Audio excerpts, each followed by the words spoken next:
heretics, a peace-loving and completely harmless race. Why? Just because? No reason at all. No. No. And did you feel any remorse? Did you feel even a tiny bit of concern? Why would I? It's what I do, destruction. It's why I'm here today, after all, why you're interviewing me.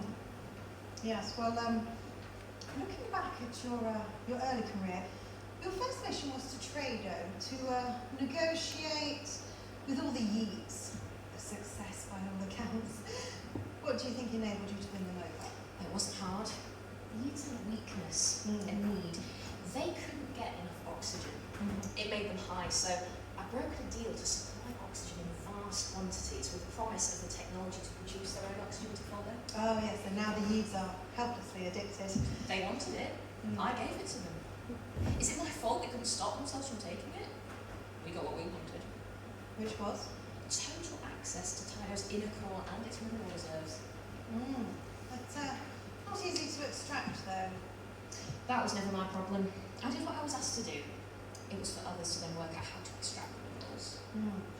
You know that Tydo is now a dead planet and that all the Yeats are almost extinct? Of course, but that's life. Or not. Yes, on Dershey you took a job of persuading the Scooballs to allow the first satellites to be put into orbit around the planet. Yes, and their leader, Plumbix Arkin, speaks highly of you. Yes, however, he is known to be a tyrannical leader of people. How did you find to deal with him?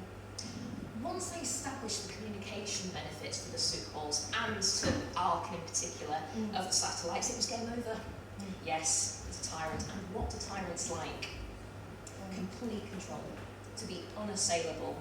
The surveillance capabilities I enabled him to access were beyond his imagining. It wasn't hard to make a deal. Well, that doesn't really answer my question.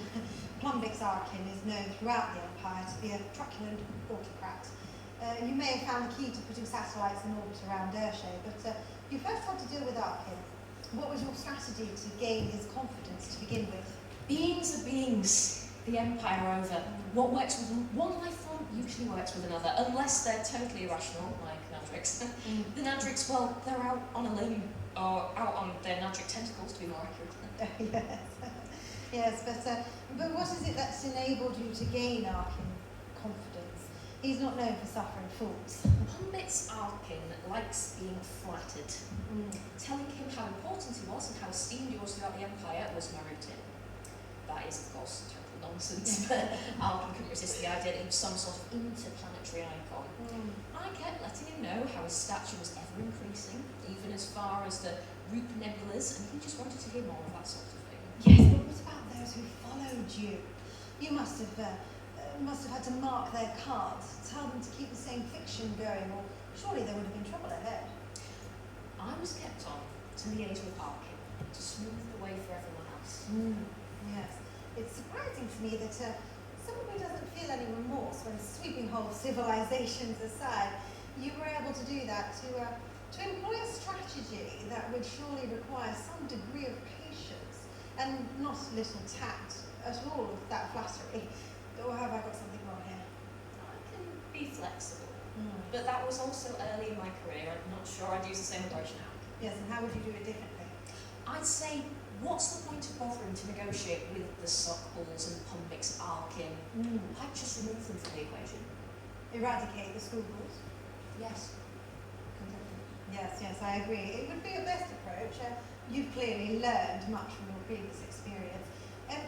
Can we look at one more project again in your CV? Probably the most significant one in your career.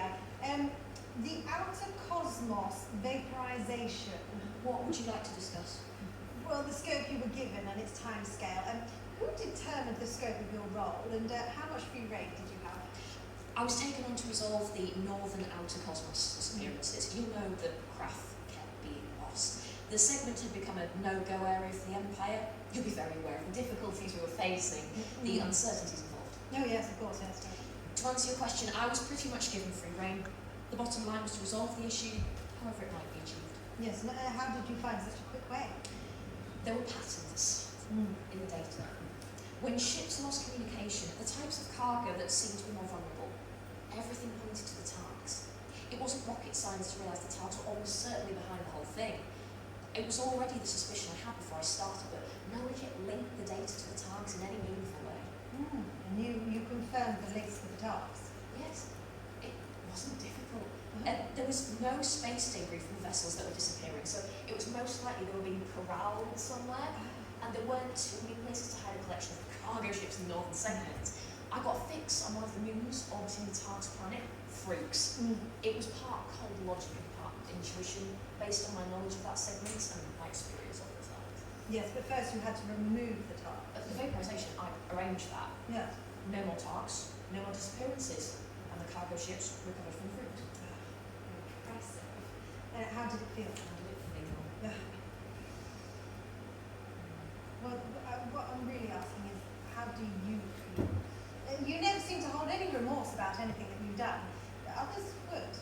If not remorse, have you ever felt anything about any misgivings about what you've done with your actions in the line of duty? Just once. About one action I took. And what action was that? I had to remove my colleague and good friend from the equation to achieve a successful outcome. I struggled for a long time after it happened, and I think I got it wrong. She wouldn't have died. Wow, these things happen. Not often, but it's not unusual. They do, but not to me. I still carry the hurt. Yes, scars, we all have them. But in the final analysis, it's never stopped you from doing what you do, really, has it? More than battle-hardened, I'd say.